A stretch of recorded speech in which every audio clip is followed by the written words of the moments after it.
अजीजान मिल्लत, आपको जहनी गुदगुदाहट और नाजुक मिजाजी से बाहर आना होगा। महलों की शान दिमाग से निकालने होंगे और मिल्लत के दर्द का एहसास करना होगा। अगर आप और हम मिलकर इस वक्त मिल्लत के दर्द का एहसास नहीं किया, अगर मिल्लत के मुस्तकबिल का कोई खास प्लान नहीं बनाया, आप और हम से मुराद क्या है वो सुन लीजिए अच्छी तरह।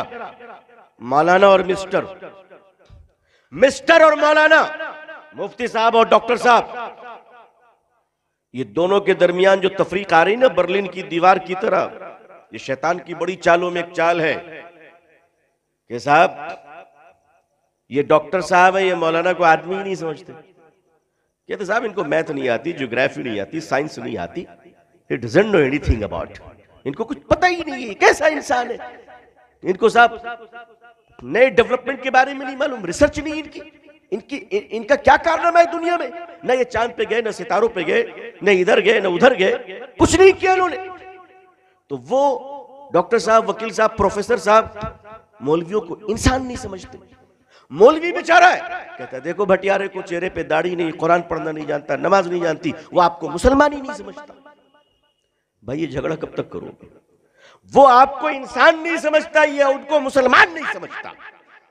हम कहते भाई इंसान बनने की सर्टिफिकेट आप भी नहीं दे सकते और मुसलमान बनने का कॉन्ट्रैक्टर आप भी नहीं है। हम दोनों हुजूर सल्लल्लाहु अलैहि वसल्लम की उम्मत हैं, अल्लाह के बंदे हैं। ये जो दोनों एनर्जी टॉप क्लास, एक आलिम की हैसियत बहुत बड़ी होती है क्योंकि वो अंबिया का वारिस होता है। एक डॉक्टर की भी हैसियत बहुत बड़ी है कि अगर वो इखलास और लिल्लाहियत के साथ मुनासिब फीस लेता हुआ इंसानियत की खिदमत कर रहा है तो वो अल्लाह का महबूब वली है, अल्लाह का बंदा है। आप उससे इनकार नहीं कर सकते। मैं उन डॉक्टरों की बात नहीं कर रहा हूं जो डिलीवरी के चक्कर में पेट चीर दिया करते हैं, खैर आप लोग तो शरीफ लोग हैं, वो कोई और हो। मैं उनकी बातें नहीं कर रहा हूं जो घुटने के दर्द का एक्सरा हो तो दिमाग का भी ऑपरेशन करवा दे। ऐसे लोग खैर बनारस में नहीं है, दूसरे इलाकों में रहते हैं। क्या तो सब माशाअल्लाह गुलाब के फूल रहते बिना कांटों वाले।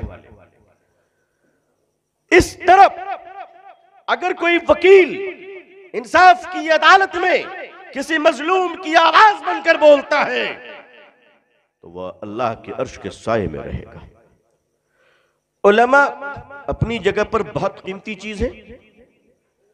दानिश्वर जिनको हम इंटेलेक्चुअल्स कहते हैं वो भी हमारी कौम का बहुत कीमती सरमाया है। मैं देख रहा हूं पिछले कुछ सालों से कि दोनों के दरमियान कोल्ड वॉर, सर्द जंग और नफरत की तूफान चल रही है, नफरत का तूफान बरपा है।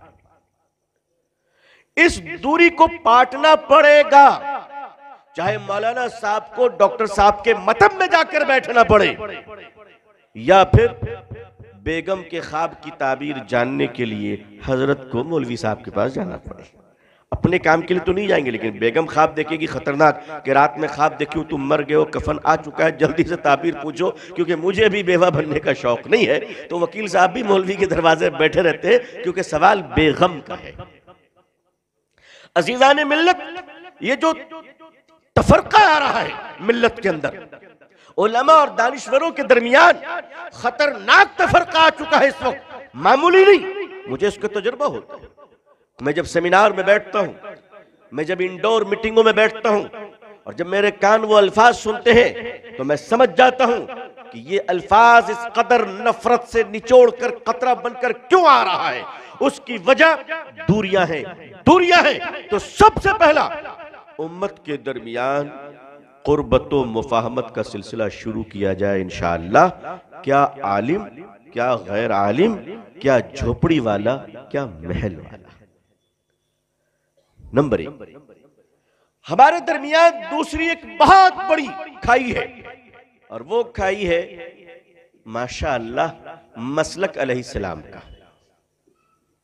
जी, ये रहमतुल्लाह अलैह कब बनेंगे मुझे पता नहीं है। ये मसलक फी नफ्से ही बुरी चीज नहीं है। जो लोग कहते हैं मसलक बिल्कुल बेकार चीज है, नहीं, मसलक बेकार चीज नहीं है। जो बरेलवी है वो बरेलवी रहे, अपने मसलक पे रहे। जो देवबंदी है वो देवबंदी रहे, जो अहले हदीस है वो अहले हदीस रहे। अपने मसलक पे कायम रहते हुए दूसरों के मसलक का एहतराम सीख लीजिए। आज वक्त क्या नहीं करवाता है, वक्त शिवसेना को कांग्रेस से बात करवाता है। बोलो, बात करवा रहे कि नहीं करवाते? वक्त ना क्या ना करवा दे, अरे वक्त से बड़ा कोई उस्ताद नहीं। यानी हम मानते हैं कि जरूरत पड़ी तो शिवसेना सोनिया के दरबार में बैठ सकता है, मगर बरेलवी देवबंदी आपस में मुसाफा नहीं कर सकता। हर धर्मी की इंतहा है, हर धर्मी की इंतहा है। मैं भी आ रहा था आपके यहां, रास्ते में 3 कब्रिस्तान पड़े। मुझे दोस्तों ने बताया कब्रिस्तान है, मैंने फौरन सलाम किया, अस्सलामु अलैकुम या अहलल क़ुबूर व रहमतुल्लाहि व बरकातुहू, यग़फ़िरुल्लाहु लना व लकुम व अंतुम सलफ़ुना व नहनु बिल अथर। तुम चले गए हो, हम आने वाले। भाई यही सही है ना? अच्छा, इसमें जो नहीं जाने वाला है वो आराम से बैठे, हम लोग तो एक दिन जाने वाले हैं। आप यकीन मानिए, मुसलमानों के कब्रिस्तान से गुजरते हुए सलाम जिंदों को, मुर्दों को सलाम करने का हुक्म जिंदों को किसने दिया? मौलवियों ने दिया, रसूलुल्लाह कहिए सल्लल्लाहु अलैहि वसल्लम ने दिया। भाई सच है ना? किसने दिया? हुजूर सल्लल्लाहु अलैहि वसल्लम ने दिया। तो हुजूर सल्लल्लाहु अलैहि वसल्लम ने फरमाया, मुसलमान का कब्रिस्तान नजर आए सलाम करना, ये मत देखना मसलक कौन से मसलक का मुर्दा लेटा हुआ है। बोलो भाई है कि नहीं? हम सब सलाम करते हैं, कभी ये नहीं कहते हैं ऐ मेरे मसलक के मुर्दों तुम पर सलाम हो। अस्सलामु अलैकुम या अहलल क़ुबूर। तुमको पता है अहलल क़ुबूर में तुम्हारे अब्बा के साथ साथ तुम्हारे अब्बा का नौकर भी लेटा होगा, कार के मालिक के साथ उसका ड्राइवर भी लेटा होगा। भाई लोटा होगा कि नहीं? दारुल क़ज़ा के काजी साहब के बगल में हो सकता है मजार का मुजाविर भी लेटा हो। क्यों भाई, लेटा हो कि नहीं हो? मुफ्ती वक्त के साथ मालूम उस्ताद बिस्मिल्लाह खान भी लेटे हैं, अंदर शहनाई नहीं बज रही होगी, कंफर्म है, मगर लेटे होंगे। ये हो सकता है कि नहीं हो सकता? अब आप बताइए कि जिस नबी पाक सल्लल्लाहु अलैहि वसल्लम ने तमाम मुर्दों को सलाम करने का हुक्म दिया, और वो उस नबी की शरीयत क्या जिंदों को सलाम करने से रोक देगी? अब आप एक काम करें कि हर मसलक वाले को सलाम करें, चाहे टोपी की साइज कुछ भी हो, कुछ भी हो। भाई टोपी तो पहना है ना, अब 5 फीट का हो, 1.5 फीट का हो, सटी हुई हो, हटी हुई हो, खुली हो, लंबी हो, छुट्टी हो, कोई भी टोपी हो, मुसलमान नजर आए सलाम कीजिए, अस्सलाम वालेकुम। वो जवाब नहीं देंगे, कोई बात नहीं, कोई बात नहीं। आप अपने अच्छे काम को बंद मत करो, आपको तो करने का सवाब मिलेगा इंशाअल्लाह। अल्लाह ने उनके मुकद्दर में हिदायत रखी है तो जवाब देंगे, नहीं हिदायत रखी तो अपना समझेंगे, हिसाब किताब बराबर करेंगे। हैं? उनकी मदद के लिए फिर योगी साहब आएंगे वहां पे, क्यों नहीं किया था? इत्तेहाद, अपने आपस की कुर्बत को बढ़ाइए। और ये क्यों बढ़ानी है वो सुनिए, किसी से बदला लेने के लिए नहीं, अपनी ताकत की चौधराहट दिखाने के लिए नहीं। मुसलमानों में बड़ी खराबी यह है, हमारे हिंदू भाइयों में एक अच्छाई ये है कि जब उनके पास दौलत आती है, हमारे हिंदू भाइयों को अल्लाह ने बड़ी दौलत दी है, बड़ी दौलत दी है, और ये दौलत ऐसे नहीं आई, मेहनत किया उन्होंने, इसमें कोई दो राय नहीं, मेहनत की उन्होंने। इसीलिए तो जो इंडस्ट्री आपके हाथ में थी, आज उस इंडस्ट्री के आप मजदूर हैं, मालिक नहीं है। आपके हाथों से इंडस्ट्री निकल गई। मैं जानता हूं कि आपके कनपट्टी पे रिवॉल्वर रखकर किसी ने नहीं लिया है, बहुत लिया होगा तो बनारसी पान खिला के ही लिया होगा। कहां चली गई आपकी इंडस्ट्री? किसने लिया आपकी इंडस्ट्री? आज होलसेल बिजनेस किनके हाथों में है? आपके हाथों में नहीं है। आप मजदूर हो, मजदूर हो, मजदूर हो। मुरादाबाद के बर्तनों के मालिक, आज तुम मजदूर बन गए हो। मऊ के कालीन के मालिक, आज तुम मजदूर बन गए हो। अलीगढ़ के तालों के मालिक, आज तुम मजदूर बन गए हो। बनारस के रेशमी साड़ियों के मालिक, आज तुम मजदूर बन गए हो। उसकी वजह यह है कि मजदूर बनने से पहले, माफ कीजिएगा मुझे, मैं आपका बहुत छोटा हूं, मुझे माफ कर दीजिएगा, मजदूर ऐसे नहीं बनता है कोई आदमी, पहले मगरूर बनता है फिर मजदूर बनता है। पहले मगरूर बनता है, मगरूर। दौलत का नशा जब सर पे चढ़ के बोलने लगे, बेटी की शादी में जब देगे उतरने और चढ़ने लगे, निकाह के पंडाल में जब लाखों रुपए के पटाखे फूटने लगे, तो याद रखिएगा मेरी कौम के लोगों, मेरे बुजुर्गों, मैं दीवाना हूं जो इस तरह बोल कर जा रहा हूं। शायद इतने साफ जुमलों में मेरे बाद कोई बोल भी ना सके। वक्त आ रहा है और बहुत खतरनाक तरीके से वक्त आ रहा है। मैं आपको वाज़ेह तौर पर आगाह करना चाहता हूं, अज़ीज़ाने मिल्लत, हम कहां पहुंच गए उसका एहसास तक नहीं है कि मगरूर कैसे बने। कलकत्ते के सिग्नल पे, बॉम्बे के सिग्नल पे, बनारस में भी होंगे, जब आप गाड़ी रोकते होंगे तो कुछ बच्चे भीख मांगते हुए नजर आते होंगे आपको, बच्चियां। आप कलकत्ते में चले जाए, मैं वहां शहर में रहता हूं, बॉम्बे में चले जाए आप, अच्छा मुझे जब कोई बात मालूम होती है तो मैं उसकी बड़ी तहकीक करता हूं, अल्हम्दुलिल्लाह। ऐसे नहीं लकीर के फकीर उठ पटांग देखा और बोल दिया, तहकीक करता हूं, आप जैसे बुजुर्गों से मिलकर तहकीक करता हूं, आप जैसे तजर्बाकारों से पूछता हूं कि मुझे बताइए, मुझे मालूम नहीं है।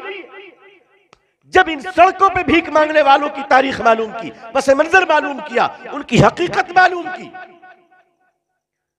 तो 90% मुसलमान हैं, 90%।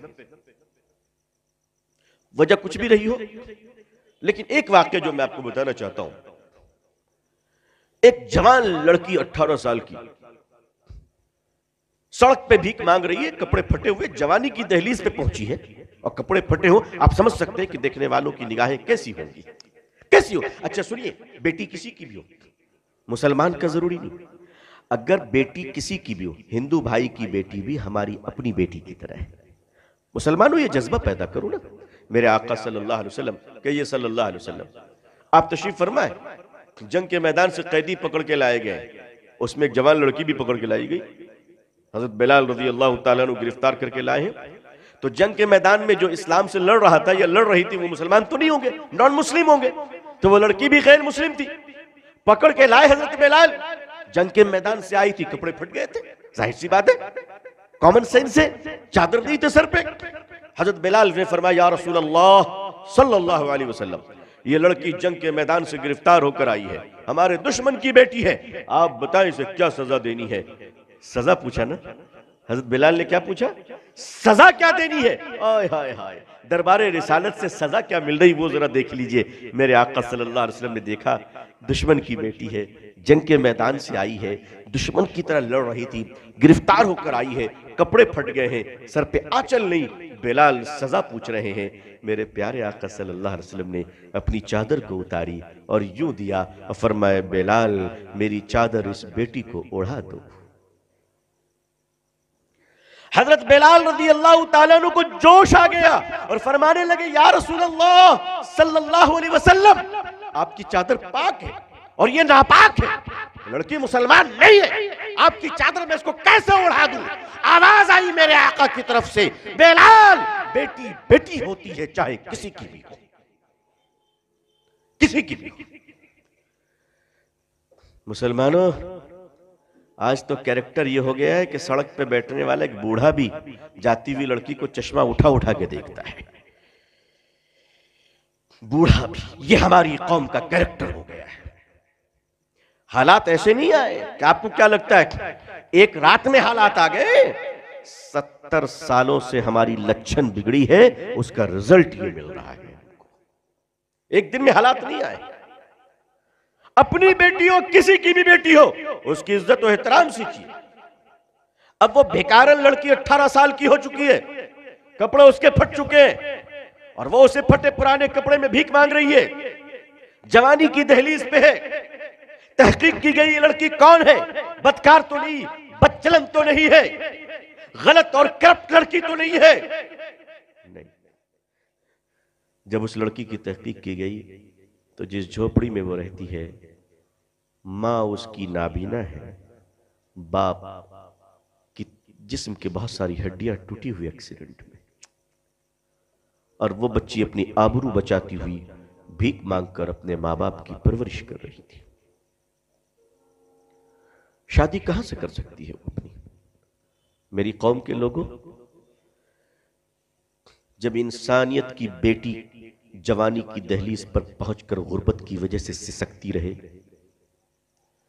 जब हव्वा की बेटी बिना कपड़ों के तुमसे भीख मांग मांग कर अपने मां बाप की परवरिश करती रहे, जब हमारे और तुम्हारे दरमियान मासूम मासूम छोटे छोटे बच्चे चाय की दुकानों में गिलास धोने पर मजबूर हो जाएं, पंचर की दुकानों में पढ़ाई छोड़कर पंचर बनाने पर आ जाएं, और वही हमारे कौम के चौधरी, हमारे कौम के मालदार, हमारे कौम के बड़े लोग शादी के पंडालों में 50,000 रुपए के पटाखे फोड़कर बिरयानी ऊपर नीचे करें और अपनी बेटी की शादी का जश्न मनाए, तो मुझे नफरत है अपनी कौम के मालदारों से, मुझे नफरत होती है अपनी कौम के चौधरियों से कि हम कहां पहुंच गए। आपने कभी एहतसाब नहीं किया? आपको क्या लगता है जमाना हमेशा ऐसा ही रहेगा? आपके मकान, आपकी इमारतें, आपकी जवानी हमेशा ऐसी बाकी रहेगी? जिन आंखों ने मस्जिद को देखा था कल तक, अब वो आंखें तरस भी तो जाएंगी, तरस भी तो जाएंगी। हम में से हर एक शख्स अपनी जिंदगी के गुजरते हुए लम्हात का जिम्मेदार है। पूरी मिल्लत इस्लामिया का दर्द जब तक एक जोड़ से नहीं आएगा, इत्तिहाद नहीं होगी। मैं इत्तिहाद नहीं कहता हूं कि आप सदर सेक्रेटरी बन जाइए, इत्तिहाद का मतलब ये नहीं कहता हूं कि सारे घर में एक ही खाना पके, इत्तिहाद का मतलब ये नहीं कहता हूं कि सारे लोग एक ही कपड़ा पहने। मैं सिर्फ इस बात पर इत्तिहाद करता हूं कि मुसलमानों, जिस तरह तुम एक किबला पर मुत्तहिद हो, जिस तरह तुम एक काबे पर मुत्तहिद हो, जिस तरह तुम एक कलमे और एक खुदा, एक रसूल और एक कुरान पर मुत्तहिद हो, इस बात पर भी तुम मुत्तहिद हो जाओ कि अच्छे कामों में हमारी आवाज एक होनी चाहिए, इंशाअल्लाह, इंशाअल्लाह। और ज्यादा मैं इत्तेहाद की दावत नहीं दे रहा हूं, क्योंकि मुझे मालूम है आप हो नहीं पाएंगे। हमारी कौम के अंदर जो कबाब की गर्मी है वो कभी मुत्तहिद होने नहीं देती, इसीलिए अब उसी पर पाबंदी लग रही है। देखिए आप, हाँ, अब तो गवर्नमेंट उसी पर हाथ डाल रही है कि अब तुम पनीर आलू कुछ दिनों तक खाओ ताकि थोड़ी सी गर्मी नीचे आए तुम्हारी।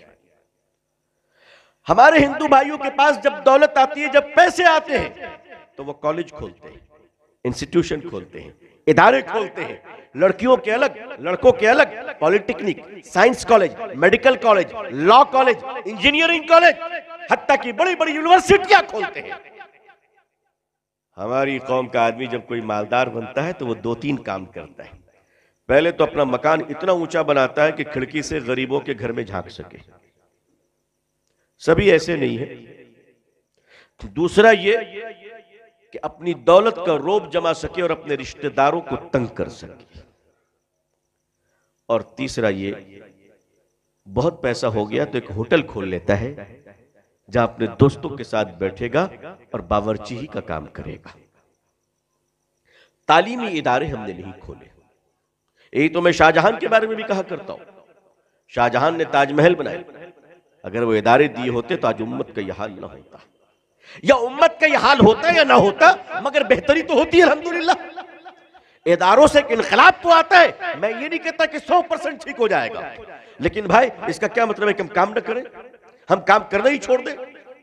अब आइए 1500 साल की तारीख को छोड़िए, सिर्फ 70 साल का हिसाब कीजिए। और हाँ, हिसाब जब कीजिएगा तो हमसे भी कीजिएगा, हम पर भी लाजिम है, उलमा से भी हिसाब लीजिए, सबसे हिसाब लीजिए। और मैं आपको एक हिसाब देकर जा रहा हूं अपना, और वह हिसाब ये देकर जा रहा हूं, मेरी गलती सुन लीजिए आप। मैं अपने जुर्म का इतराफ कर रहा हूं, और मेरा जुर्म ये है, मेरी उम्र 70 साल तो नहीं है, लेकिन मैं 70 साल के जुर्म का इकरार कर रहा हूं आपसे। 70 सालों में हमने हिंदुस्तान में अपनी जमात का तारुफ कराया है, अपने मसलक का तारुफ कराया है, अपने पीर का तारुफ कराया है, अपने बैनर का तारुफ कराया है, अपनी जात का तारुफ कराया है। और जितना हमने अपना तारुफ कराया है उसका आधा शायद इस्लाम का तारुफ नहीं कराया है।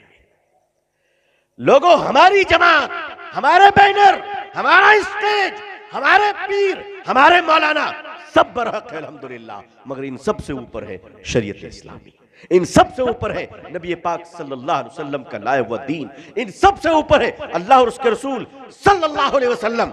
आज यही वजह है कि हिंदुस्तान में हमारे हिंदू भाई कई करोड़ खुदाओं को मानते हैं, कई करोड़, एक दो नहीं, कई करोड़ खुदाओं को मानते हैं। मुसलमानों, आपकी तो नहीं कहूंगा, हमारी नाकामी यह है कि जो कई करोड़ खुदाओं को मानते हैं, आज हम उनको एक खुदा का तारुफ नहीं करा सके। इस मुल्क में हमने एक खुदा का तारुफ नहीं कराया, एक खुदा का। आज से 30 या 33 साल कबल कनाडा चर्च के फादर, जो वहां के चीफ प्रीस्ट हुआ करते थे, उन्होंने मुताला शुरू किया। वो बड़े बेचैन थे सच की तलाश में, सच की तलाश में। एक अंदर की बेचैनी होती है। अल्लाह जब किसी को हिदायत देता है तो वो इस तरह बाहर निकलना चाहता है जैसे अंडे के अंदर तैयार मुर्गी का चूजा अंदर से ठोक ठोक कर अंडे के खोल को चीर देता है और वो बाहर आ जाता है। ठीक इसी तरह जब आदमी के अंदर हक, अल्लाह ताला हक की रोशनी डाल देते हैं तो वो बाहर निकलने को बेकरार होता है कि मैं अपने मालिक को पहचान लूं। कनाडा की चीफ प्रीस्ट वो मुताला कर रहे थे। मुताला करते करते उनको कुरान पाक की कुछ चीजें अच्छी लगी तो उन्होंने कुरान, नबी पाक सल्लल्लाहु अलैहि वसल्लम की सीरत की किताबें अंग्रेजी में खरीदनी चाहिए, मगर उनके पास पैसे नहीं थे, उतने पैसे नहीं थे। ईमानदार आदमी थे तो उन्होंने क्या किया, उन्होंने अपनी कार बेच दी। और फॉरेन कंट्रीज में अपनी पर्सनल कार बड़ी इंपॉर्टेंट होती है, क्योंकि पब्लिक ट्रांसपोर्ट बहुत ज्यादा फ्रीक्वेंटली नहीं हुआ करती वहां पे। तो अपनी कार बड़ी इंपॉर्टेंट है, बड़ी इंपॉर्टेंट। अपनी कार बेचने का मतलब है कि आपने अपने हाथ पांव को मजबूर कर दिया। ये पस मंजर समझिए, सिर्फ कार बेचना काफी नहीं। कार बेचने का मतलब है कि आदमी हैंडीकैप हो जाए। वहां पे हमारे यहाँ तो ऑटो रिक्शा ये वो सब मिल जाती है, वहां पर्सनल गाड़ियां बहुत इंपॉर्टेंट होती है। उन्होंने हदीस की किताबें और कुरान पाक की तफासिर खरीदने के लिए अपनी अकलौती गाड़ी को बेच दी और मुताला शुरू किया। अल्लाह को मंजूर था, हिदायत देने वाली जात तो अल्लाह है, वरना इल्म और मुताले की बुनियाद पर कोई ईमान नहीं पाया करता है जब तक कि अल्लाह का फजल ना हो। लेकिन हाँ, अंदर की तड़प होनी चाहिए। उन्होंने मुताला शुरू किया, अल्लाह ताला ने फजल फरमाया और ईमान ले आए। अल्हम्दुलिल्लाह मुसलमान हो गए। मुसलमान हुए तो उन्होंने हज का इरादा किया और उन्होंने अपनी प्लानिंग इस तरह बनाई कि हज से फारिग होकर मक्के से हम सीधा हिंदुस्तान आएंगे, क्योंकि हिंदुस्तान के उलमा, हिंदुस्तान के मदारिस अल्हम्दुलिल्लाह आज भी पूरी दुनिया में अपनी एक मखसूस शनाख्त रखते हैं। अल्हम्दुलिल्लाह, अल्हम्दुलिल्लाह। और मैं तो अहले बनारस को सलाम करता हूं कि आज अगर हमारे दारुल देवबंद को मुहतमिम की जरूरत हुई तो अल्हम्दुलिल्लाह आपने अता फरमाया। आपके शहर के हैं हमारे हजरत वाला दामद बरकातुहू, अल्लाह हजरत की उम्रों में बरकत अता फरमाए।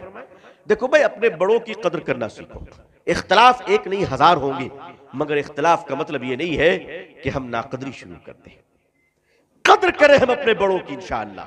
अल्लाह ताला मुझे भी तौफीक अता फरमाए, आपको भी तौफीक अता फरमाए। तो उन्होंने हिंदुस्तान का प्रोग्राम बनाया। जब वो हज कर मक्के से लौटे तो बॉम्बे आए पानी के जहाज से। तो बॉम्बे के मुसलमानों ने उनका एक इस्तकबाल रखा, उनको एक इस्तकबालिया दिया और एक बड़े हॉल में उनका प्रोग्राम रखा जहां सारे मुसलमान जमा हुए जितने हो सकते थे, और कहा कि आप जरा हमें बताओ, अपनी कारगुजारी सुनाइए, तकरीर कीजिए। वो खड़े हुए, 9 मुस्लिम भाई हमारे, उन्होंने खड़े होकर जो तकरीर की, 2 जुमलों में पूरी तकरीर की खत्म हो गई। वो जुमले मैं आपकी खिदमत में अर्ज कर रहा हूं।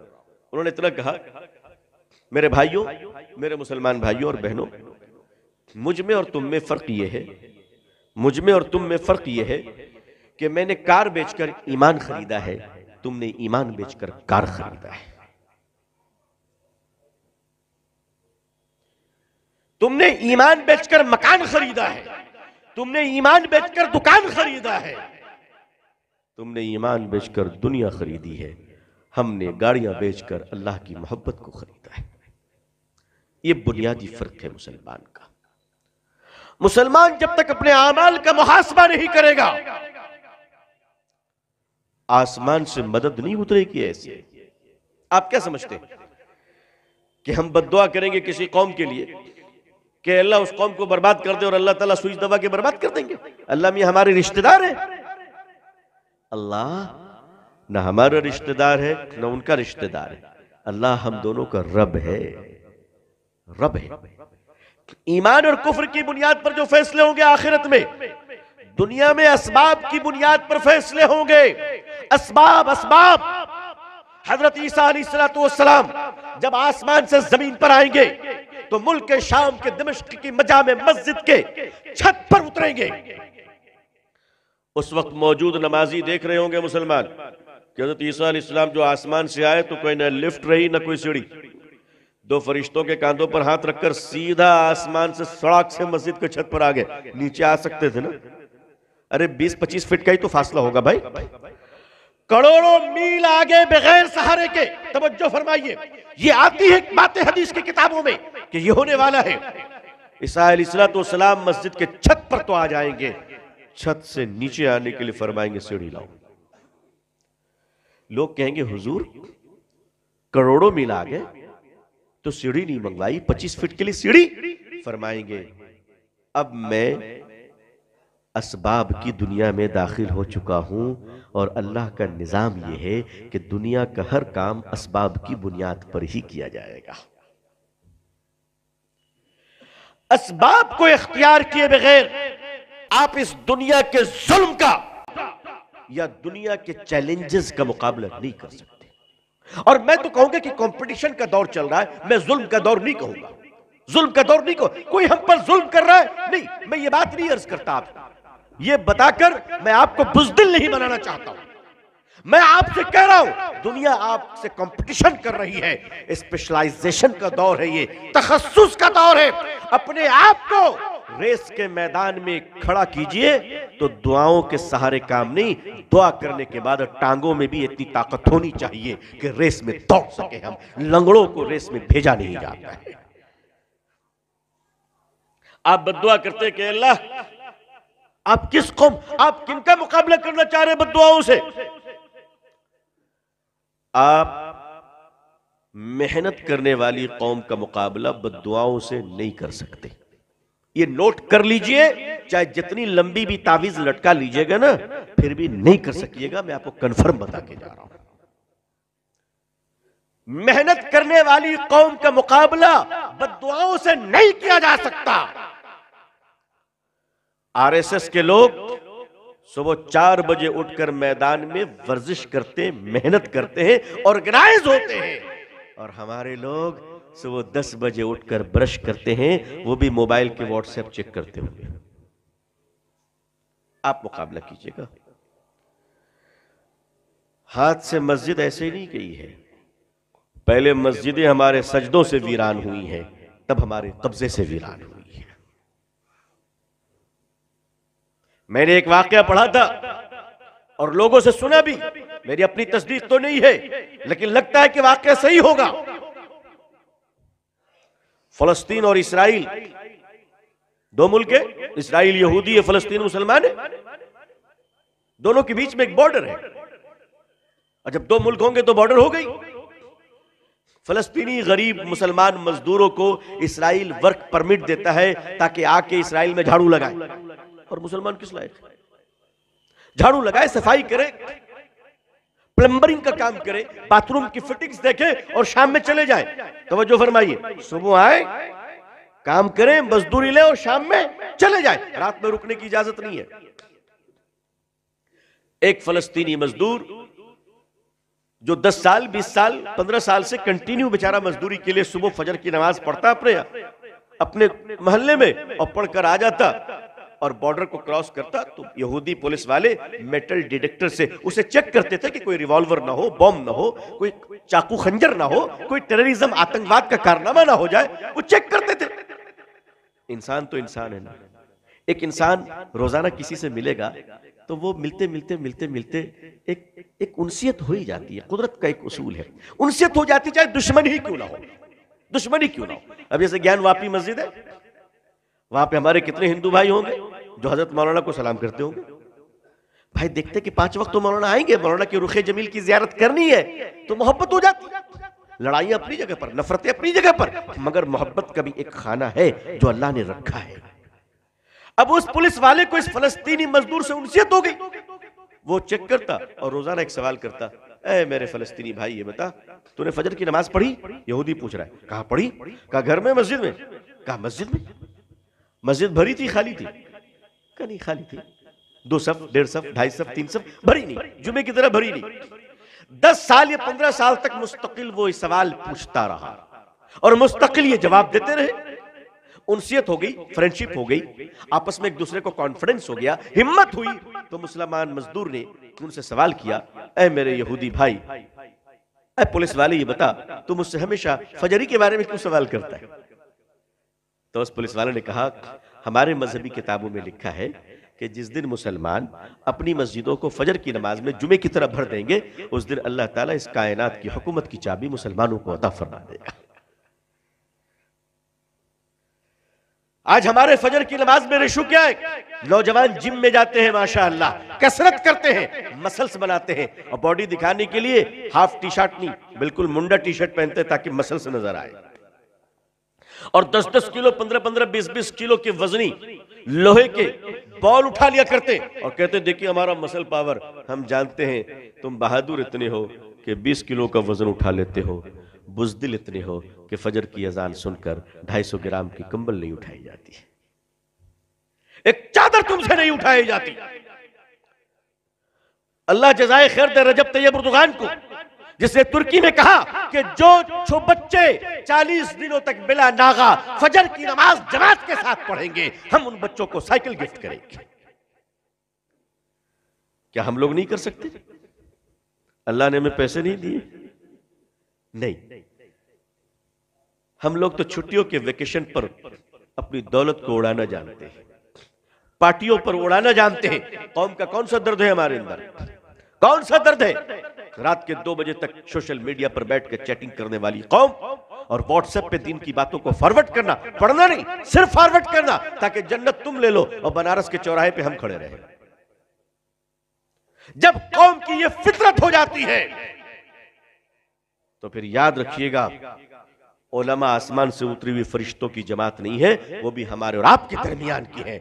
जब आपका ये मिजाज बनेगा तो उसका असर उलमा पे भी पड़ेगा और उलमा की बदामाली की नहुसत अवाम पे भी पड़ेगी। उससे बच नहीं सकते। उलमा के लिए जरूरी है कि वो तहज्जुद में रोए ताकि अल्लाह अवाम को फजर पढ़ने की तौफीक अता फरमाए। अजीजान मिल्लत, बद्दुआओं से आप मेहनत करने वाली कौम का मुकाबला नहीं कर सकते। मुकाबला तो आपको मुकाबले से करना होगा, दौड़ का मुकाबला दौड़ से, पहलवानी का मुकाबला पहलवानी से। और अजीजान मिल्लत, दुनिया में हर चीज का मुकाबला उसके मद्दे मुकाबिल के फनकार से होता है। लिहाजा अगर आपको इस दुनिया में इज्जत व आबरू के साथ जीना है तो आपको इस दुनिया में अल्लाह की रजा के साथ साथ दुनिया के असबाब में बेहतरीन सलाहियतें पैदा करनी पड़ेंगी। कहां से पैदा करें वो सलाहियतें? सलाहियतें इदारों से पैदा होती हैं। चीन की एक कहावत है, चाइनीज कहते हैं कि अगर आपको 1 साल में प्रॉफिट चाहिए तो आप खेती करो। आज खेती करो, 6 महीने के बाद आपको रिटर्न मिल जाएगा। अगर 10 साल के बाद आपको प्रॉफिट चाहिए, रिजल्ट, तो आप पेड़ लगाओ। आज लगाओ, 10 साल के बाद फल आएंगे, आप नहीं तो आपकी नस्लें लेंगी। और फरमाते हैं अगर 1000 सालों की प्लानिंग करनी है, 1000 सालों की, अपनी कौम को, अपनी नस्लों को, अपनी औलादों को, औलाद दर औलाद को और कयामत तक के मुसलमानों को अगर बेहतरी की फिक्र करके कुछ करना है तो लोगों अच्छे इदारे कायम करो। अच्छे इदारे। अब अच्छे इदारों में क्या हो रहा है? मुसलमानों की बेटियां तकरीबन 18 से 20% बेहात होती चली जा चुकी है। ये ग्राउंड रियलिटी है, ग्राउंड रियलिटी। ये बुर्कों पे मत जाइए, बिल्कुल मत जाइए। जो बुर्के हैं ना, ये बुर्के तो ऐसे हैं कि इसको खुद एक बुर्के की जरूरत है। जी हाँ, माँ बाप इन बुर्कों से खुश ना हो। मैं जंगल में नहीं रहता, मैं समाज में रहता हूं। अल्हम्दुलिल्लाह आपकी दुआओं से मैं दुनिया घूमता रहता हूं। मैंने दुनिया के बहुत सारे मुल्कों को देखे हैं और उसके बाद ही नतीजा अखज़ कर रहा हूं कि मुसलमानों की बेटियां बेदीनी की दहलीज पर नहीं बल्कि कुफ्र और शिर्क के घरों की बहुएं बन रही हैं। इसी लखनऊ में आपका मरकज, वहां एक बड़े आलिम दीन है, हमारे दोस्त हैं, ऑल इंडिया मुस्लिम पसंदीदा बोर्ड के रुकन हैं। उन्होंने बताया कि रमजान के महीने में तरावी के बाद मैं सोने जा रहा था, अचानक एक साहब आए, दस्तक दी और उनके साथ एक बूढ़ा शख्स, लंबी दाढ़ी, मुतशर्रे आदमी, दीनदार, जिनको मैं जानता भी हूं, वो पीछे रो रहे हैं। आकर बैठे, मैंने पूछा क्या बात है, बताइए, कोई तकलीफ है तो उसको हल किया जाएगा। वो ज़ारो क़ितार रोने लगे, ज़ारो क़ितार रोने लगे, और रोते रोते उन्होंने फरमाया, मैं क्या बताऊं, रमजान का महीना, मेरी बेटी दीनदार, तहज्जुद गुजार, रोजेदार है, और वो इस रमजान के मुकद्दस महीने में रात में एक ऐसे गिरे पड़े के साथ भाग गई है कि मैं मुंह दिखाने के काबिल नहीं। कहा किसके साथ? कहा जो हमारी गली में झाड़ू लगाया करता था। बहुत मुतमईन मत होइए, ये मुतमईन मत होइए कि हमारा घर बहुत ठीक है, नहीं। बेदीनी की आग अब दीवारों में नहीं है, मुसलमानों के जेब में रखे हुए हैं। बेदीनी की आग मुसलमान औरतों के पर्स में रखा हुआ है। वो जो एक छोटा सा डब्बा है ना, वो अब्बा से भी बड़ा है। आदमी अपने माँ बाप को छोड़ सकता है, उसको नहीं छोड़ सकता। और ये बेदीनी की आग आज क्यों जली? हम कहते बच्चियों में तालीम नहीं है, इसका जिम्मेदार कौन है?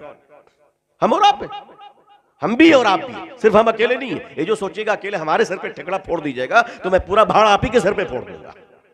इतना आसान नहीं कि आप सब फोड़ दीजिएगा। आप क्या कर रहे थे? आप डॉक्टर बन के सिर्फ पुर्जा लिखने के लिए है कि 50 रुपए फीस ले लिए? आपके यही काम है जिंदगी में, कमाना खाना। वकील का यही काम है फीस लेना। इंसानियत के तय आपकी कोई जवाबदेही नहीं है, कौम के तय आपके कोई जवाबदेही नहीं है, मिल्लत के तय आपकी कोई जवाबदेही नहीं है। उलमा और दानिश्वर मुश्तरका तौर पर जवाबदेह हैं कि मिल्लत की बेटियां तालीम याफ्ता कैसे होंगी। हमने लड़कियों को तालीम से महरूम रखा। क्यों महरूम रखा? आवारा हो जाएंगी। अजीजा ने मिल्लत आवारा क्यों होगी? अच्छे माहौल में तालीम का बनाते तो आवारा नहीं होती। अगर मुसलमानों की बेटियां डॉक्टर नहीं बनेगी तो मुसलमान अपनी बीवियों का इलाज गैर मर्दों से करवाएगा कि नहीं करवाएगा? अरे बोलो, करवाएगा कि नहीं करवाएगा? तो गैरों से इलाज करवाकर अपनी बीवियों की इज्जत व आबरू को उछालने से बेहतर है अपनी बेटियों को डॉक्टर क्यों नहीं बनाते? कैसे आप कहां बनाएंगे? कहां बनाएंगे? गैरों के हमारी बेटियां जाएंगी। अच्छा, आज बड़ी गैरत आ रही है तो अपनी कॉलेज क्यों नहीं बनाई थी? किसने रोका था? 5-5 मंजिला होटल बना लिया, हवेलियां बना ली, अपनी कॉलेज क्यों नहीं बनाई?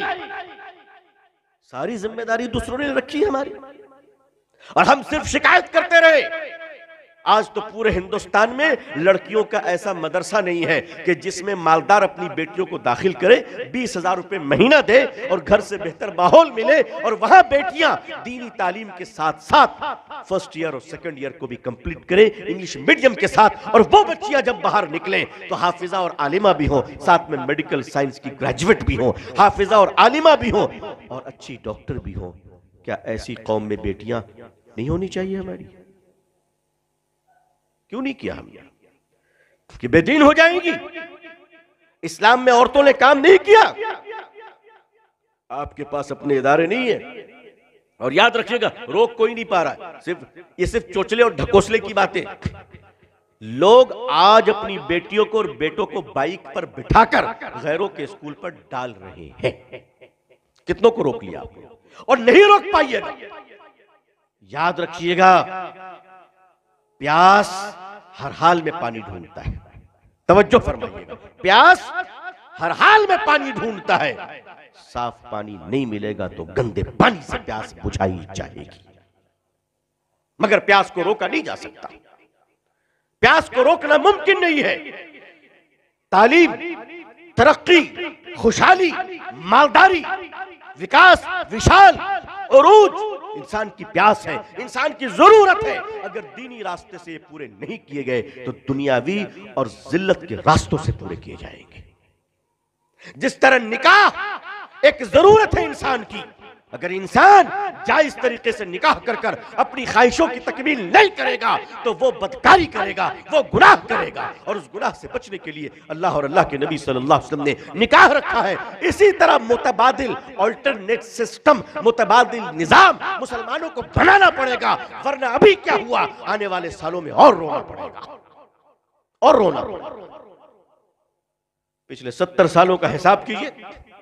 मैं आपसे पूछता हूं, आपने स्टेशनों पे, बस स्टैंड पे चाय वालों को देखा होगा। कुछ गरीब ऐसे भी चाय वाले होते हैं जो कांधे पे थैला लेके, हाथ में थर्मास लेकर चाय बेचते हैं। ऐसे भी गरीब होते हैं। उनकी टोटल कैपिटल कितनी होती है? 1000-2000 रुपए की।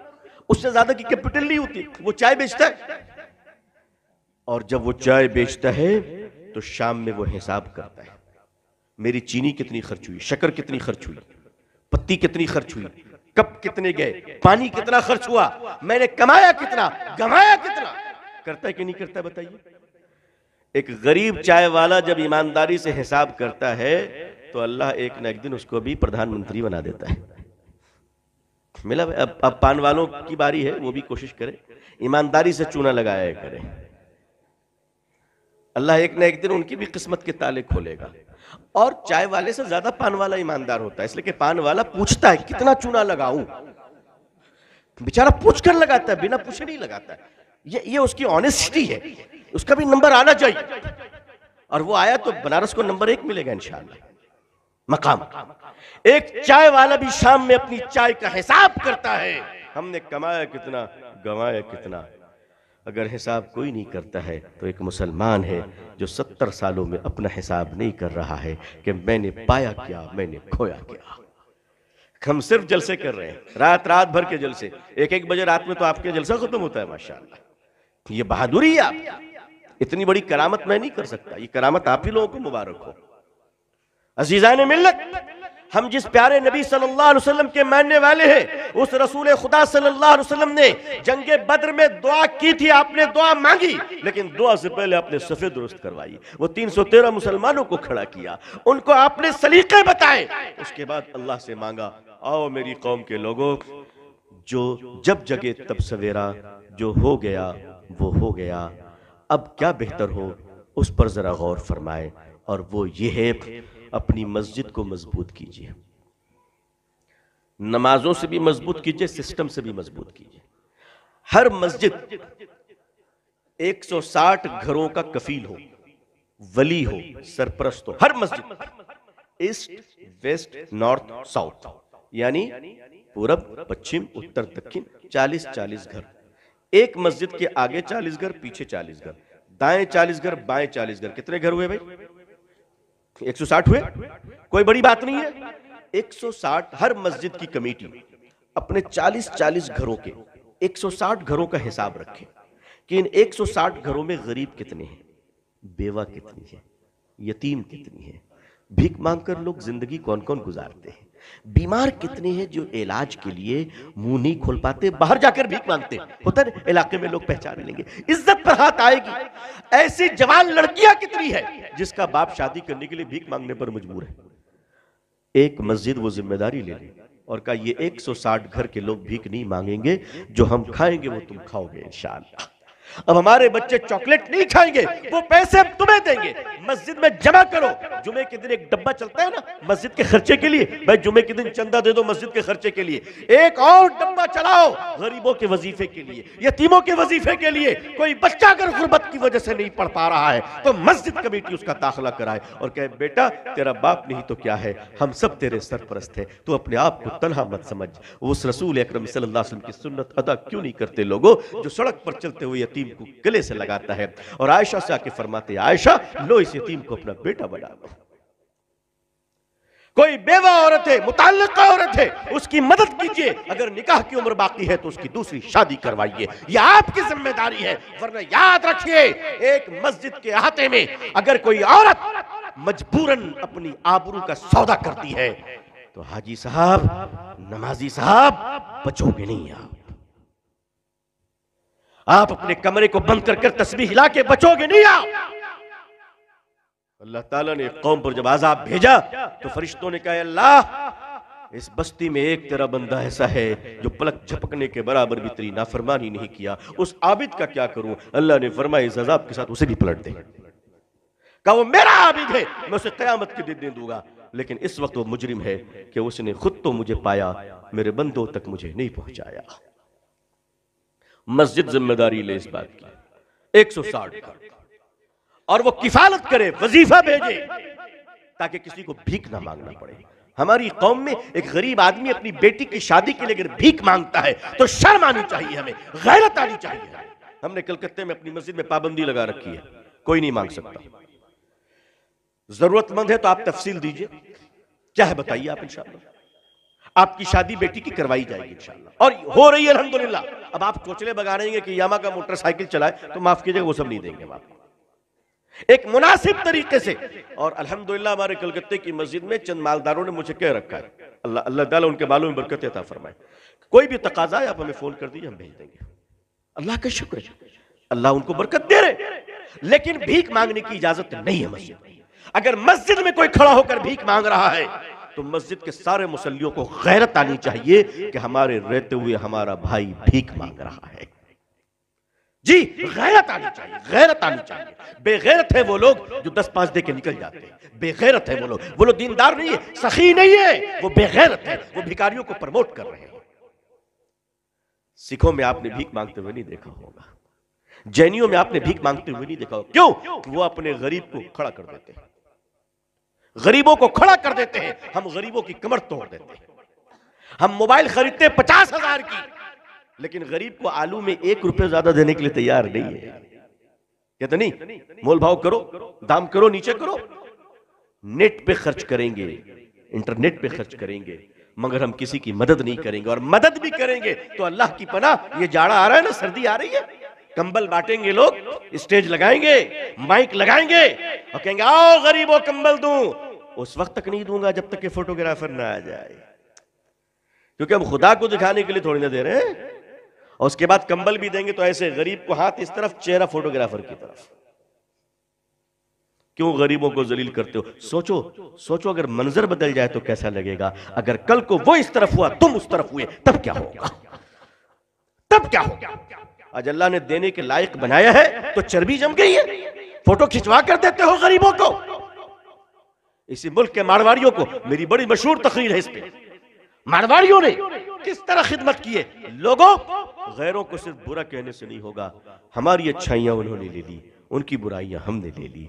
आइए, अगर मुकाबला करना है, जो गम आपके दिल में है 2 दिन से, मैं उस गम से अलग नहीं हूं। मैं तो उससे इतना मुतासिर हूं कि बस अल्लाह बुलवा रहा है इस वक्त जो मैं आपसे बोल रहा हूं, वरना मेरी हैसियत नहीं कि मैं तकलीफ कर सकता था। मैं आपसे कम गमगीन नहीं हूं, लेकिन इलाज तो ढूंढना पड़ेगा ना। अगर हम आप रोने ही लगेंगे तो काम कौन करेगा? इलाज तो ढूंढना पड़ेगा, कि इस गम से तो निकलना पड़ेगा, मुतबादिल तो ढूंढना पड़ेगा। और वो मुतबादिल ये है कि मुसलमानों, जिस पार्टी में तुमको रहना है रहो, चमचागिरी बंद करो। तुमको जो पार्टी करना है करो, चमचागिरी मत करो। और ऐसे मुसलमानों से मुसलमानों बचो जो बाप के जनाजे में तो टोपी नहीं पहनता है, एमएलए की इफ्तार पार्टी में 3 हाथ की लंबी टोपी पहने खड़ा रहता है। ऐसे भिखारी मुसलमानों से बचो। इफ्तार पार्टियों का धंधा बंद कीजिए, इसने आपको रकाबी पकड़े फकीरों में तब्दील कर दिया है। नहीं, और आप चुप रहना सीखिए, कुछ नहीं बोलना है, नो कमेंट्स। सोशल मीडिया का इस्तेमाल कम कीजिए, हो सके तो अपने घरों से टीवी को निकाल दीजिए। आप सोच रहे हैं मैं क्या कह रहा हूं। मेरे बुजुर्गों, टीवी में न्यूज देखते हो, न्यूज में सिवाय तुम्हें गाली देने के और क्या दिया जाता है? बंद करो टीवी देखना। अपने कौम को गाली सुनवाने के लिए तुम पैसे खर्च करते हो।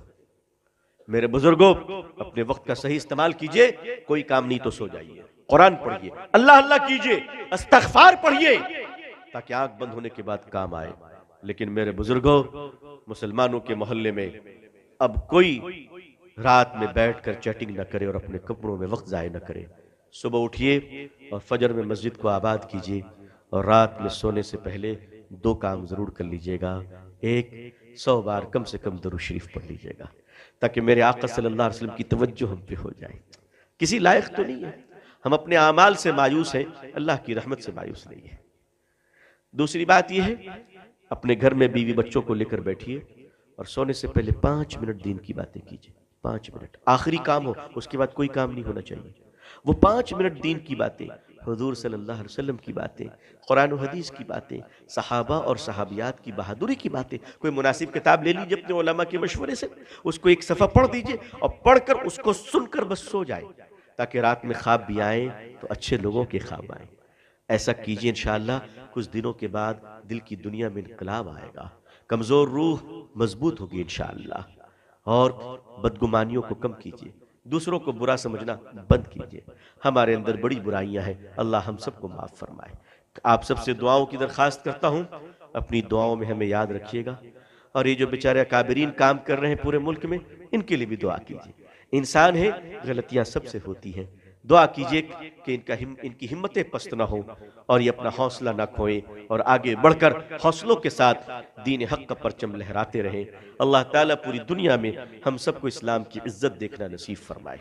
अल्लाह ताला अक़वाम आलम और अहले हिंदुस्तान के दिलों में इस्लाम के लिए और मुसलमानों के लिए जज्बे मोहब्बत व एहतराम पैदा फरमाए।